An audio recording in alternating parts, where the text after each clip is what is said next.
चमत्कार की कहानी। एक शहर में एक अमीर सेठ रहता था। उसके पास बहुत पैसा था, अनेक फैक्ट्रियों का मालिक था। एक शाम अचानक उसे बहुत बेचैनी होने लगी। उसने डॉक्टर को बुलाया और अपनी जांच करवाई, पर कुछ भी नहीं निकला। उसकी बेचैनी बढ़ती गई और उसे समझ नहीं आ रहा था कि उसके साथ क्या हो रहा है। रात हुई, नींद की गोलियां भी खा ली, पर नींद आने को तैयार ही नहीं थी और ना ही उसकी बेचैनी कम हो रही थी।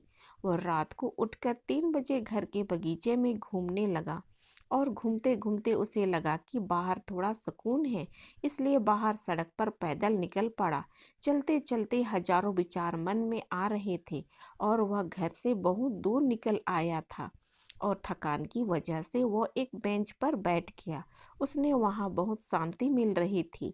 इतने में वहां एक कुत्ता आया और उसकी चप्पल उठाकर ले गया। सेठ ने उसे देखा तो वह दूसरा चप्पल उठाकर उस कुत्ते के पीछे भागा। कुत्ता पास के ही झोपड़ी में घुस गया। सेठ भी उसके पीछे था। सेठ को करीब आता देख कुत्ता ने चप्पल छोड़ दी और चला गया। सेठ ने गहरी सांस ली और अपनी चप्पल पहनने लगा। इतने में उसे किसी की रोने की आवाज दी। वह और करीब गया तो उससे एक झोपड़ी में से किसी की आवाज आ रही थी।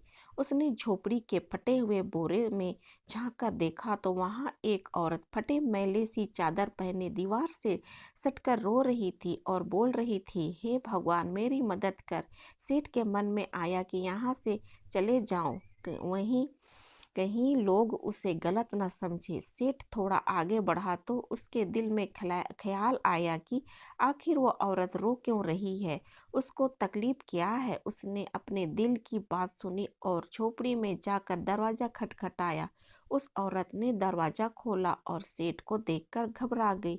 तो सेठ ने हाथ जोड़कर कहा, घबराओ मत, मुझे तो सिर्फ यह जानना है कि तुम रो क्यों रही हो।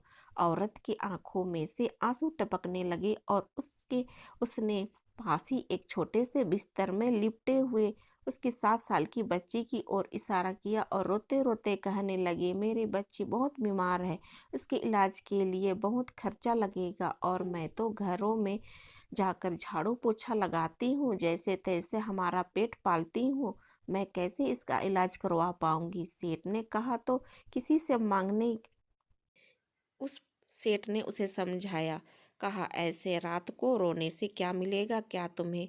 तो औरत ने कहा, कल एक संत यहाँ से गुजर रहे थे तो मैंने उसको मेरी समस्या बताई तो उन्होंने कहा, बेटा तुम सुबह 4 बजे उठकर अपने ईश्वर से मांगो, बोरी बिछाकर बैठ जाओ और रो के गिड़गिड़ा कर उसे मदद मांगो, वह सबकी सुनता है और वह तुम्हारी भी जरूर सुनेगा। मेरे पास इसके अलावा कोई चारा नहीं था, इसलिए मैं उससे भीख मांग रही थी।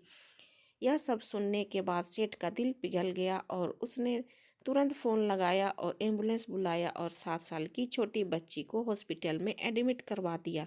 डॉक्टर ने 1.5 लाख का खर्चा बताया।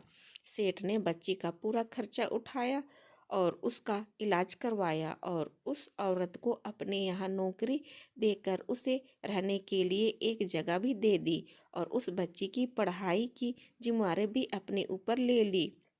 वह सेठ दयालु तो था पर नास्तिक था। उसके मन में सैकड़ों सवाल चल रहे थे, क्योंकि उसकी बेचैनी तो उस वक्त ही खत्म हो गई थी जब उसने एम्बुलेंस को बुलाया था।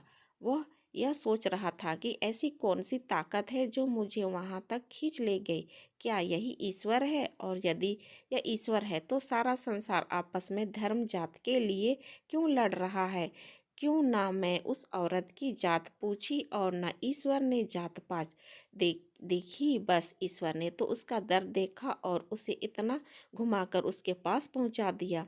अब सेठ समझ चुका था कि कर्म के साथ सेवा भी बहुत जरूरी है, क्योंकि गुण उसे जिंदगी में पहले कभी नहीं मिला था। हमारी ये स्टोरी आप लोगों को अच्छा लगा तो जरूर से जरूर कमेंट कीजिए और लाइक शेयर और सब्सक्राइब कीजिए।